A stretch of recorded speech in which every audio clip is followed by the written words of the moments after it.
요한계시록 12장 쉽게 읽기를 시작하겠습니다.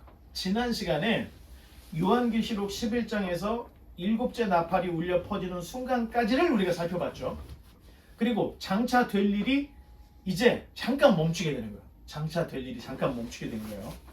일곱째 나팔은 그 어느 재앙보다 막간 삽입이 굉장히 많았어요. 그리고 일곱 번째 나팔이 울려 퍼질 거라는 예고가 다른 때보다 많았습니다. 그런데 정말로 정작 일곱 번째 나팔이 불려졌을 때는 어떻게 됐어요? 번개처럼 지나가 버리는 거예요. 자, 예고, 막간 삽입은 많았지만 정작 나팔이 불려지고 나서는 그냥 순식간에 지나가 버려요. 자, 11장 이후부터는 요한계시록의 판도가 세 갈래로 딱 바뀌는데 그림을 보면 그렇죠. 자, 첫 번째 갈래는 요한계시록 오늘부터 시작되는 12, 13, 14장. 이거는 일곱 번째 나팔이 딱 불려지고 장차 될 일이 잠깐 멈춘 거예요.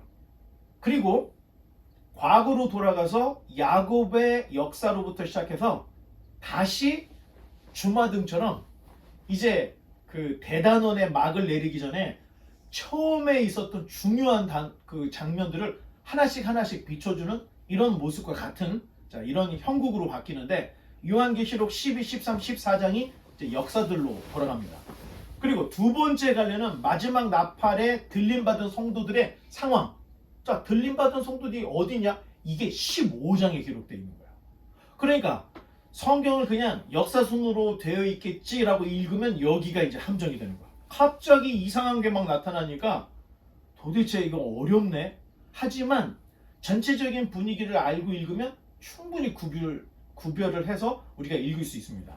그래서 15장에서는 들림받은 사람이 지금 어디에 있는지 이들의 이야기가 19장까지 연결이 되는데 잘 기억해요.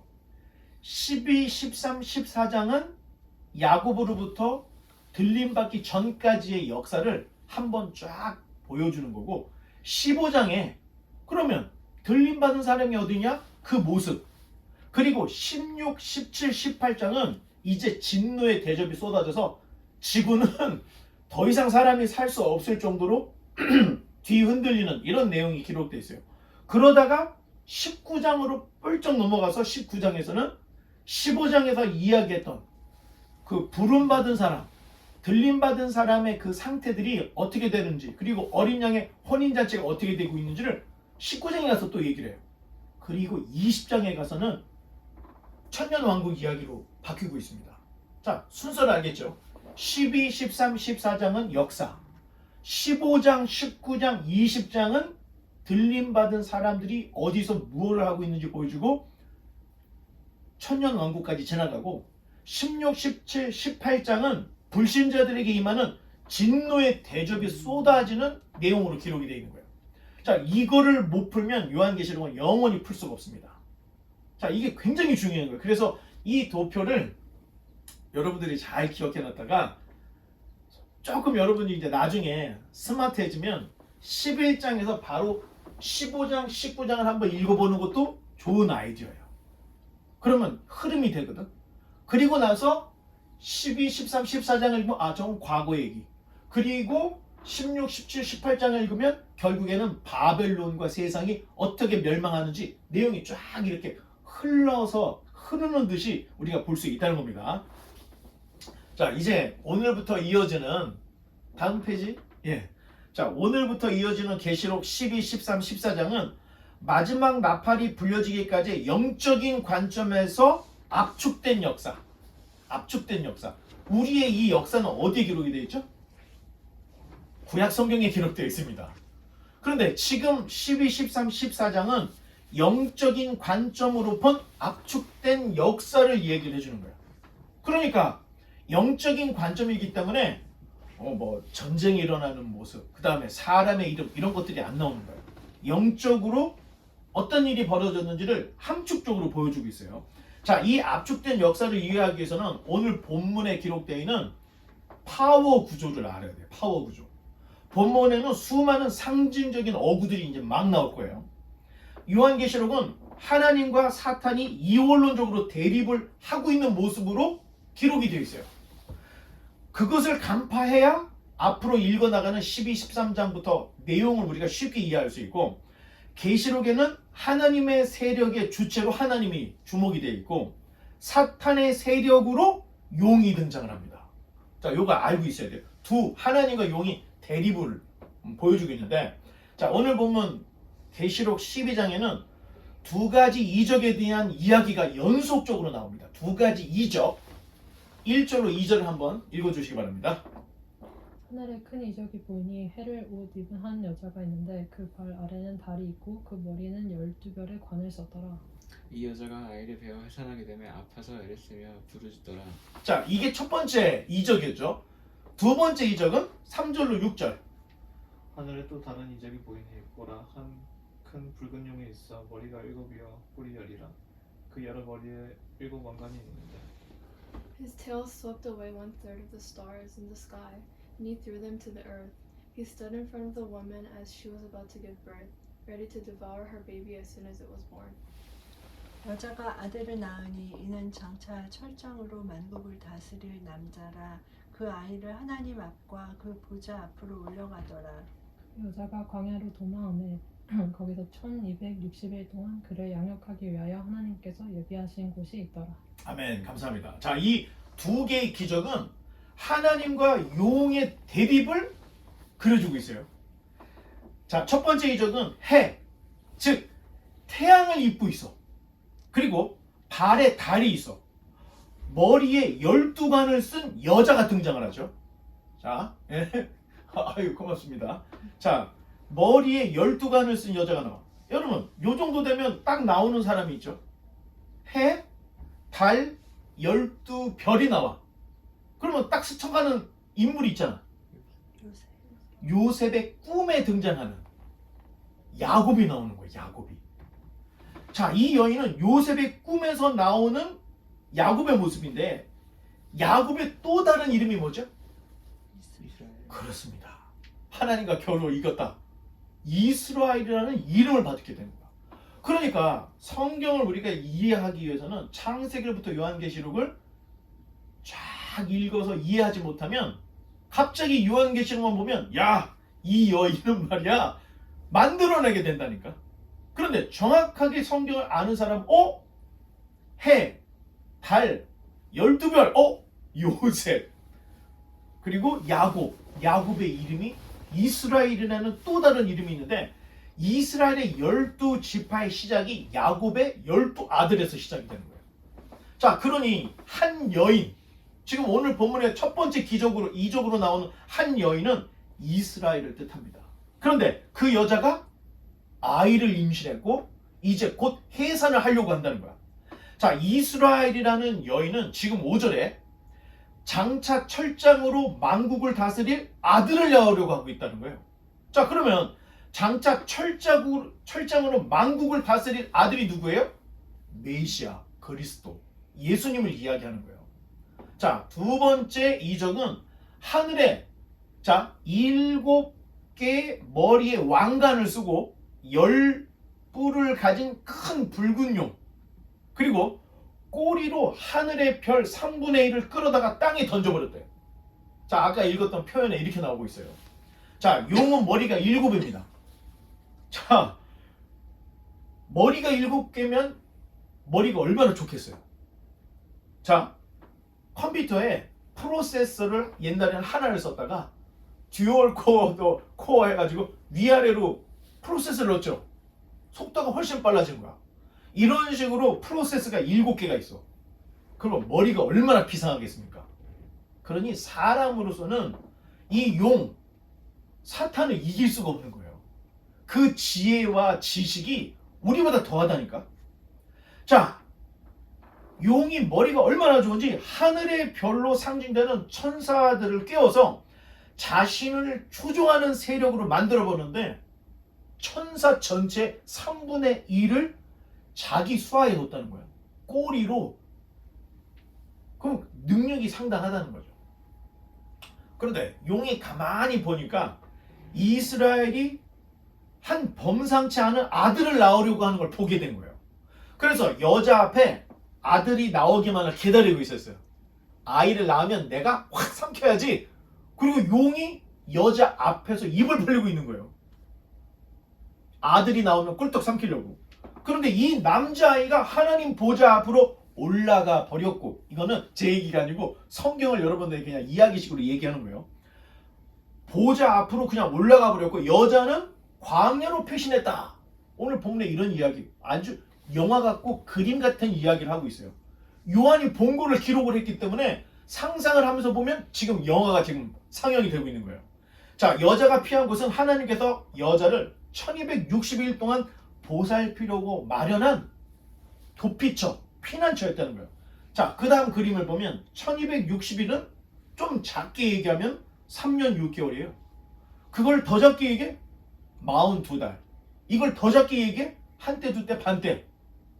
이게 지금 다 똑같은 이야기들이라는 거예요. 그런데 이렇게 왜 언어 유희로 다르게 얘기하느냐? 이 기간은 하나님께서 정하신 기간이라는 뜻이 있어요. 하나님이 작정을 하고 하나님이 딱 정한 기간이다. 그래서 1260일, 3년 6개월, 42달, 한때, 두때, 반때 계속해서 반복을 하고 있습니다. 하나님께서 이스라엘을 정한 기간까지 지켜주신다. 자, 하나님이 영적 존재이듯이 오늘 본문에는 용도 영적 존재로 나와요. 이 대립은 천상에서의 영적인 전쟁으로 하나님의 군대와 용의 군대가 하늘에서 일전을 벌이는 이야기로 이어지는데, 자, 7절로 9절을 계속해서 한번 읽어보겠습니다. 하늘에 전쟁이 있으니 미가엘과 그의 사자들이 용과 더불어 싸울세.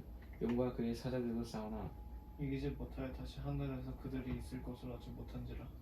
This great dragon, the ancient serpent called the devil or Satan, the one deceiving the whole world, was thrown down to the earth with all his angels. 아멘. 감사합니다. 자, 용이 잡아삼키려 했던 남자아이가 어떻게 됐다고 그랬죠? 하늘로 올라가 버린 거야. 하나님 보좌 앞으로. 자, 남자아이를 잡으려고 용이 하늘로 이제 올라가서 하늘에서 일전을 벌이는 거야. 이 남자아이가 굉장한 키를 가지고 있는 거야. 이 아이를 잡으면 용이 승리를 쟁취하는 거고, 이 아들을 놓쳐버리면 자기는 끝장나는 것을 자기가 알고 있어. 그러니까 땅에서 여자가 아이를 낳으면 삼키려고 했는데 하늘로 올라버리니까 자기도 하늘로 올라가서 이제 하늘에서 전쟁을 일으키는데, 자, 용이 가서 문을 두드렸겠죠. 나와! 그 예수님이 나오면 되겠습니까?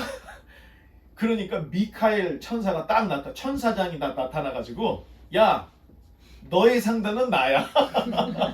네가 감히 예수님을 불러?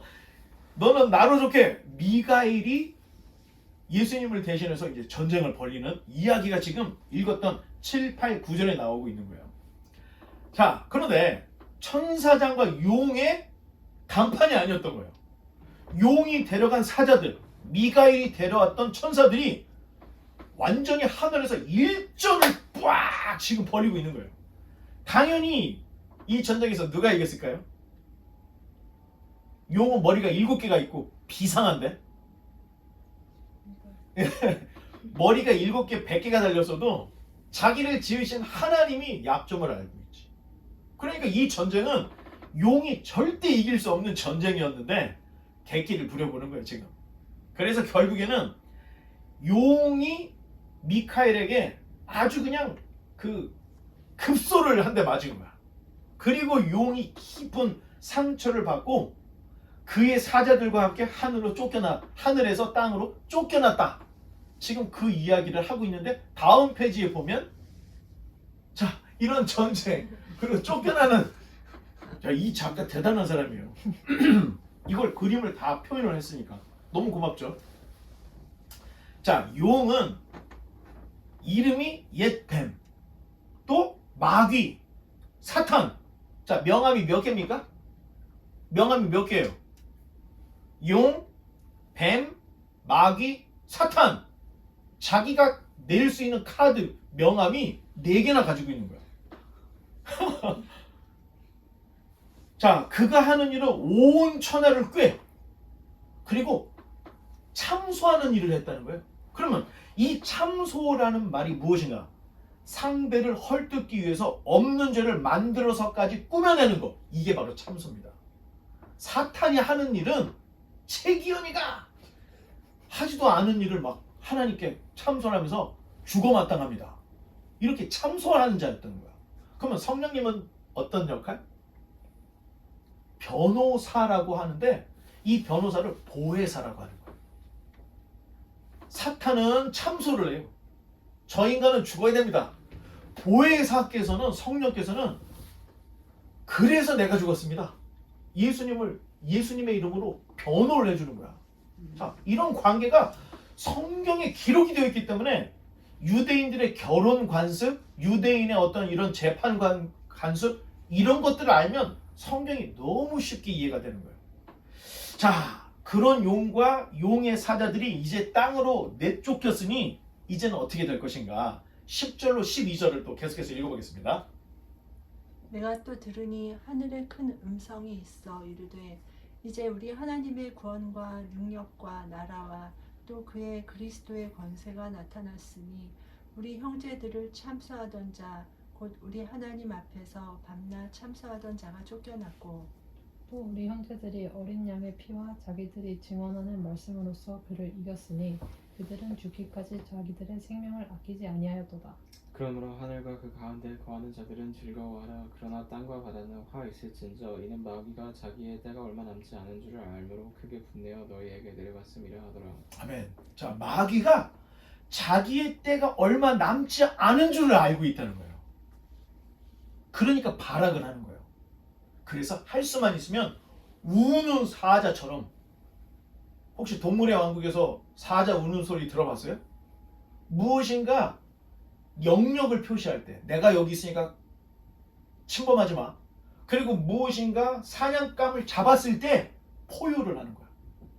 예, 그런 것처럼 우는 사자처럼 소리를 지르며 한 사람이라도 더 물어 뜯으려고 공중을 떠들고 있다. 성경이 그렇게 표현하고 있어요.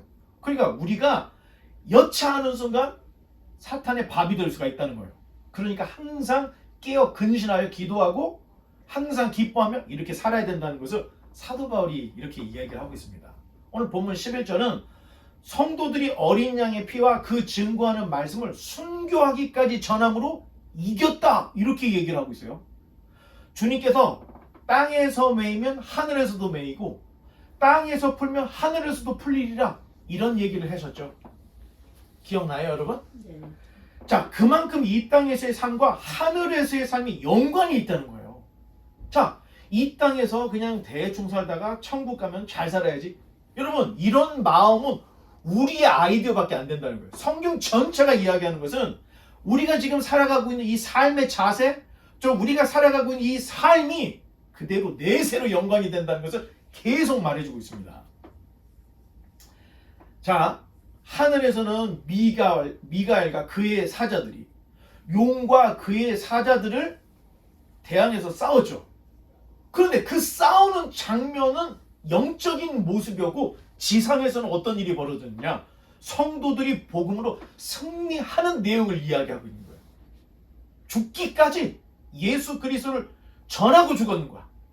그러니까 로마 시대에 계속해서 박해를 가할 수밖에 없었던 이유가 때리면 없어져야 되는데 성도들이 계속 불어나는 거야. 그러니까 어떻게든 기독교를 말살하려고 환난, 핍박, 고난, 고문을 계속 가했던 거예요. 그런데 성경에서 평가는 그럼에도 불구하고 기독교가 꺾어지지 않고 넘어지지 않고 계속해서 부활한 걸 봤을 때는 이건 승리한 거다. 하늘에서는 미가엘이 승리했고 땅에서는 성도들이 복음을 증거함으로 승리했다. 이렇게 지금 표현하고 있다는 겁니다. 그러니 이걸 완전히 이 편지를 읽었을 때 이해를 했던 사람도 그 고난 중에 눈물을 안 흘릴 수가 없는 거예요. 복음 때문에 내 자식이 죽었어. 복음 때문에 내 부모가 죽었어. 그런데 이게 진 게 아니라는 거예요. 굉장한 위로를 하고 있는 거죠. 자, 육체적으로는 이제 더 고답게 되는데 천상에서 내쫓긴 용이 땅에 분풀이를 하려고 내려갔다. 그리고 자기가 얼마 남지 않았다는 걸 알고 있다. 이것을 10, 11, 12절에서 얘기를 해주고 있어요. 그러니까 단단히 각오를 해야 된다. 자, 이런 얘기를 해주고 있는데 13절로 17절을 또 마지막이죠. 또 한번 읽어주시기 바랍니다. 용이 자기가 땅으로 내쫓긴 것을 보고 남자를 낳은 여자를 박해하는지라. But she was given 2 wings like those of a great eagle, so she could fly to the place prepared for her in the wilderness.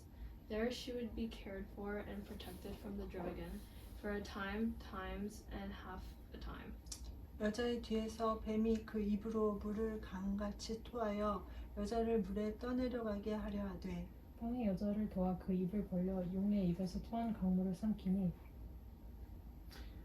용이 여자에게 분노하여 돌아가서 그 여자의 남은 자손 곧 하나님의 계명을 지키며 예수의 증거를 가진 자들과 더불어 싸우려고 바다 모래 위에 서 있더라.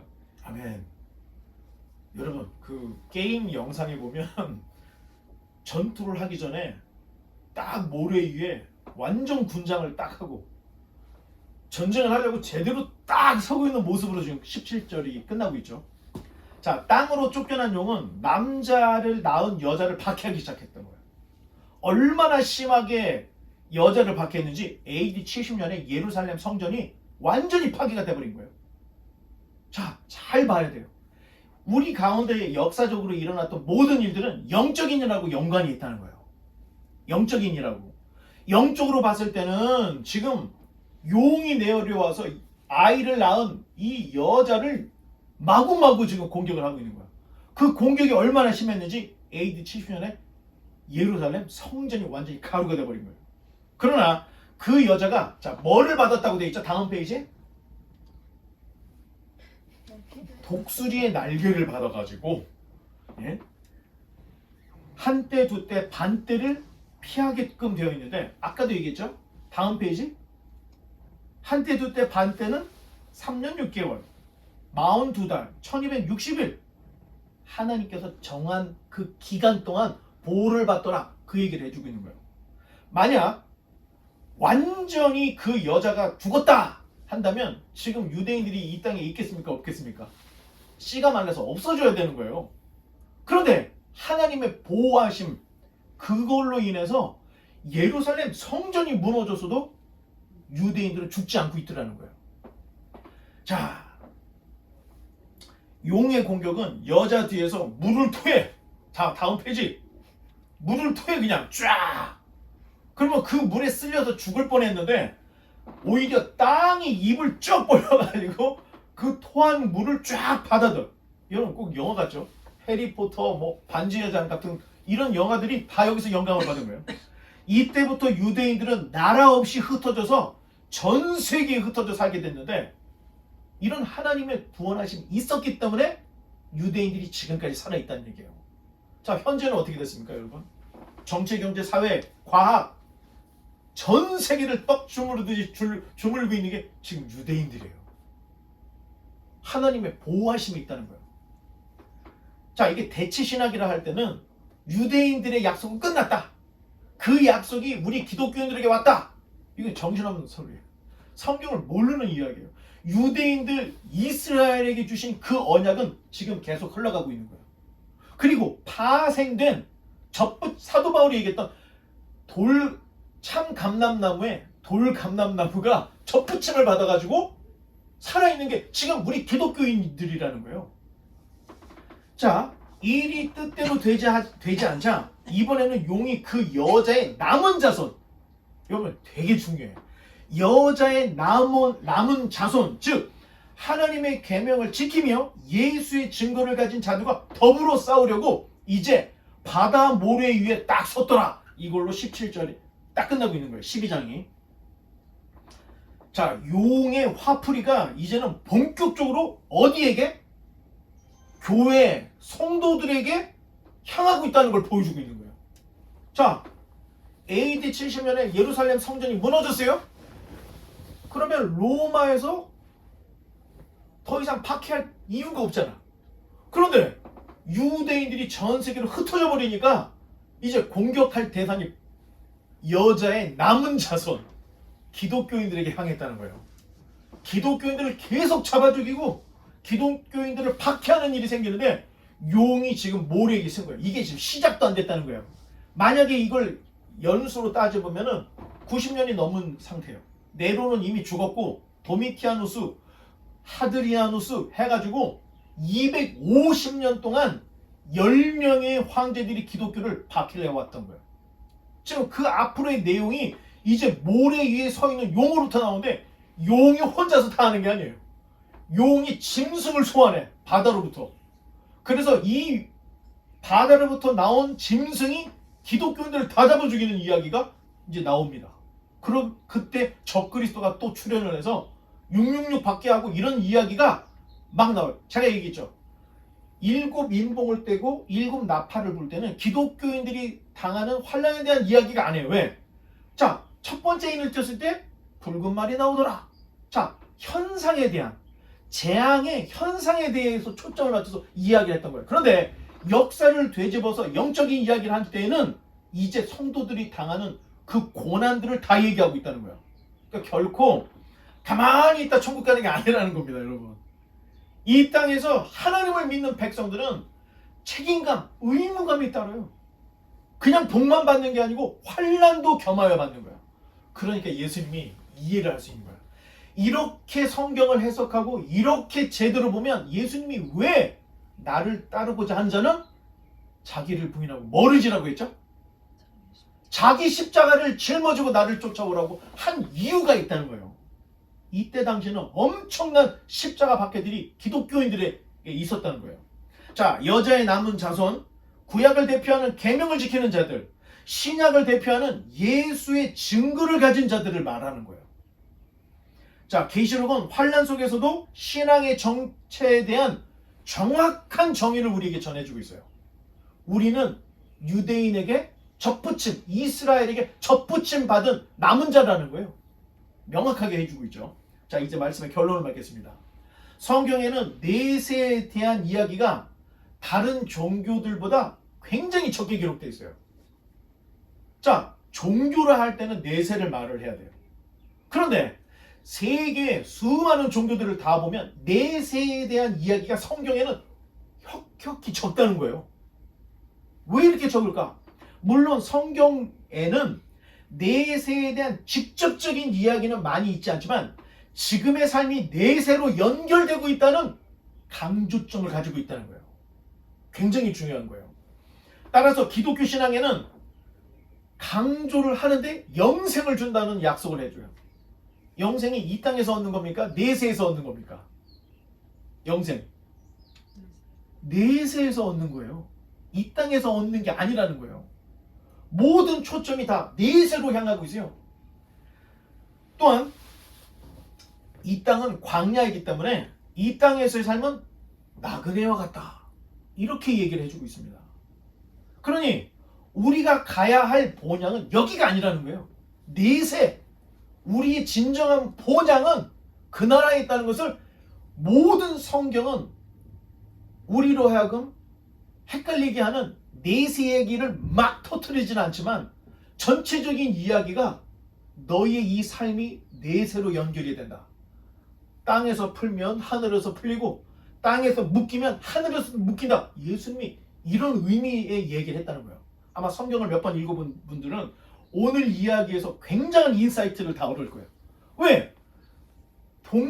동전의 양면처럼 왜 여기서는 이렇게 이야기하고 왜 여기서는 저렇게 얘기했지? 이게 다 지금 맞아떨어지는 내용. 그러니까 요한계시록을 읽어야 성경의 결론에 도달할 수 있다는 거예요. 자, 이런 이야기들. 자, 그러니 어떻게 살아야 할 것인가? 주님께서는 좋은 나무는 무슨 열매를 맺어요? 나쁜 나무는? 절대 좋은 나무는 나쁜 열매를 맺을 수 없고 나쁜 나무는 좋은 열매를 맺을 수 없다. 예수님이 아예 그렇게 얘기를 했는데, 자, 나쁜 열매를 맺는 나쁜 나무에는 그 뿌리에 도끼가 있는 도끼가 찍어서 불에 태워버린다는 얘기예요. 자, 한 번 죽는 것을 사람에게 정하신 것이요 그 후에는 심판이 있다. 여러분, 지금 우리에게 주어진 이 삶이 이걸로 끝난다는 게 아니에요. 삶의 결과가 내서로 연결이 된다는 것을 성경 전체 가르침이라는 거예요. 그러니 지금 이 땅에서 내가 과연 어떻게 살아야 될까? 여러분의 1분 1초는 너무 소중하고 너무 중요한 거예요. 그러니 1분 1초를 금보다 더 소중하게 다루고 정말로 성실하게 살아가야 한다는 겁니다. 여러분, 전에도 한번 얘기했지만 파스칼은 도박사의 비유로 인간은 신을 인정하는 편이 낫다. 사후세계를 준비하는 것이 훨씬 안전하다. 이런 수학적인 계산을 했어요. 그런데 칸트는 인간의 도덕적 삶을 위해서 사후세계가 요청이 된다. 이런 말을 했는데 상벌이 있어야 이 땅에서 의롭고 정의롭게 살 수 있는 근거가 되기 때문에 사후세계를 칸트는 믿지 않았지만 요청이 된다는 말을 했던 거예요. 파스칼도 기독교인이 아니에요.